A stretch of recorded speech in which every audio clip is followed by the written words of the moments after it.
The Concrete Cauldron. 98 degrees at midnight. In the Bronx, the heat doesn't just sit on you, it's got hands. It's a physical weight that turns the air into soup and the asphalt into a sponge. Tonight, the grid finally gave up the ghost. The lights are out, the fans are dead, and in the projects, the dark is finally showing its true face. 13 years old, and already carrying a ghost on her back. Maya didn't just move from Nebraska to the Bronx. She moved from a world of open sky to a world of brick and shadows.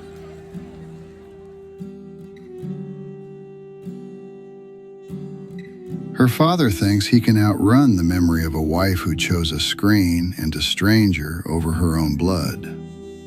He thinks a deadbolt on the project door can keep the world out. But Maya, she knows better. She's trying to be small, trying to hide that private school brain so the hallway doesn't eat her alive. But the hallway is hungry, and it's already got a seat at the table waiting for the new girl.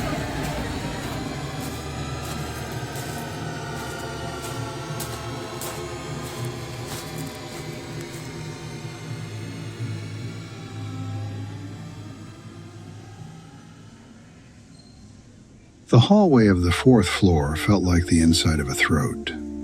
It was narrow, damp, and smelled of things that had been rotting since the 1970s. Old grease, layers of lead paint, and the sour metallic tang of a dying radiator. Maya adjusted her glasses, the ones her mother used to call her professor eyes. Back in Nebraska, those eyes looked at stars and geometry. Here, they only looked for shadows. She felt the sweat stinging the small of her back, her private school skirt sticking to her thighs like a second skin. Every step she took on the cracked linoleum felt like an intrusion. "You like it here, Professor?" Nisi was leaning against the wall, her arms crossed over a shirt that looked like it had been washed in gray water. Nisi was 14, but she had a face that looked carved out of the building's own soot. She smelled of unwashed hair and a cheap, floral body spray that only made the underlying scent of damp cardboard worse. It's okay," Maya whispered. She clutched the straps of her backpack. Inside were the advanced calculus books she'd hidden under a hoodie. In this building, being smart was just another way to get a target painted on your spine. "Liar," Nisi smirked. She stepped into Maya's personal space, the heat radiating off her like a furnace. "You think you're better, with your fancy words and your missing mom. My mom's is right here. She's a disaster in 4C, but at least she didn't trade me for a chat room." The words felt like a serrated blade twisting in Maya's gut. The image of her mother's empty bedroom, the glow of the laptop left open on the vanity, the suitcase clicking shut in the middle of the night. It all flared up, hot and sharp. "I don't think I'm better," Maya said, her voice cracking. "Prove it then," Nisi said, her eyes narrowing into cruel slits. She pointed down the long, dim stretch of the hallway, to the door at the very end, the door with no number. The one smeared with red clay and smelling of freshly turned, wet earth. "That's the voodoo lady's spot."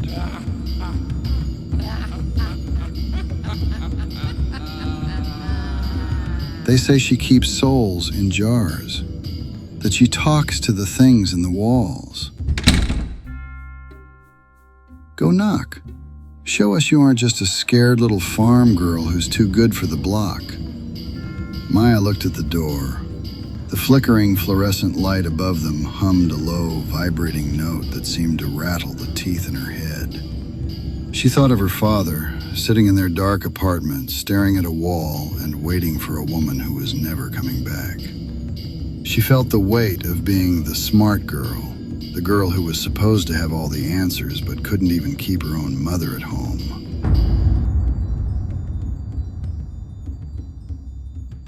She started walking. With every step, the sounds of the Bronx began to dissolve. The sirens, the bass from the cars on the street, the shouting from the courtyard, it all faded into a heavy, rhythmic thudding. It sounded like a giant heart beating beneath the floorboards. The air grew cold. Maya reached the door. It wasn't painted. It looked like it was made of many layers of old gray parchment. She reached out to knock, and her fingers touched the surface. It was warm. It didn't feel like oak or pine. It felt like skin. "Knock, Professor," Nisi taunted from the shadows of the hallway. "Unless you're too busy doing math in your head." Maya raised her hand, her heart hammering against her ribs like a trapped bird. She let her knuckles hit the wood. The sound wasn't a knock. It was a squelch.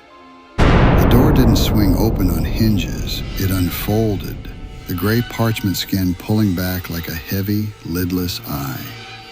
Inside, the room was filled with the smell of wild honey. Thousands of glass jars lined the walls, each one pulsing with a soft, sickly green light. In the center sat the woman. She didn't look like a witch. She looked like Maya's own reflection 50 years from now, sitting in a chair made of braided willow.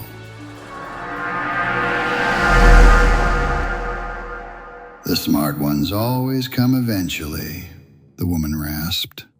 Her voice sounded like pages of a book being torn.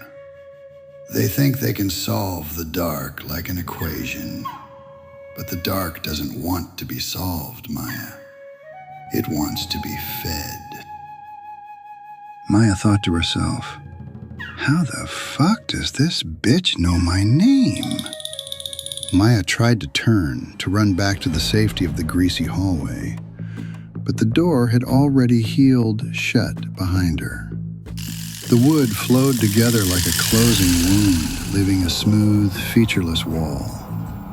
From the other side, Nisi's laughter was audible, but it was changing.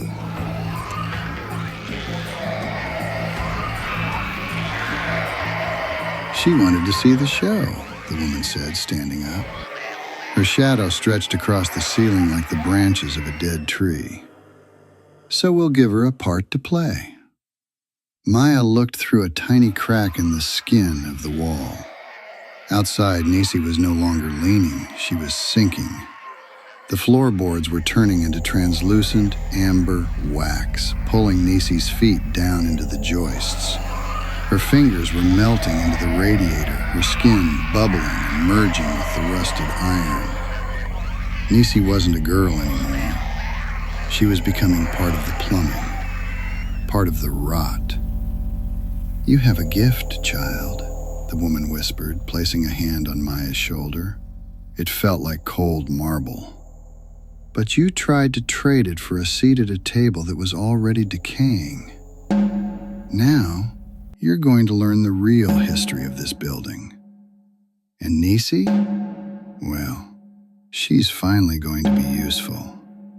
She's going to be the silence in the walls." Maya's finally found a school that'll teach her things they don't put in textbooks. And Nisi? Well, she's finally holding the building up. Literally. Watch your step in the dark, folks. Some floors don't lead where you think they do. Sleep well, kids. If you can.